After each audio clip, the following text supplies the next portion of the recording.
परेशानी होईल, पण तुमचा 1 टन जरी 1 एकरी ऊस वाढला तर जवळपास तुमचा 3 ते 4 हजार रुपयाचा फायदा होतो.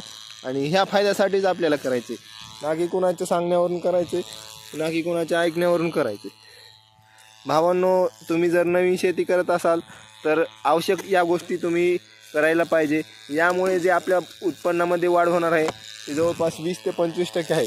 म्हणजे एकरी जर तुम्हाला 40 टन ऊस होत असेल तर जवळपास आणखी 10 टन वाढेल. आणि एकरी जर 60 टन ऊस होत असेल तर आणखी 15 टन ऊस तुमचा वाढण्यास यामध्ये मदत होते. 4-5 टन तर आरामशीर तुमचा ऊस यामुळे वाढेल. यामुळे तुम्हाला इजे टाकून काढणी करायची आहे भावांनो. आणि काढणी करताना फक्त एवढं लक्ष द्यायचं आहे की यासोबत दुसऱ्या ऊसाची काही पानं आहेत ती तुटली नाही पाहिजे. धन्यवाद.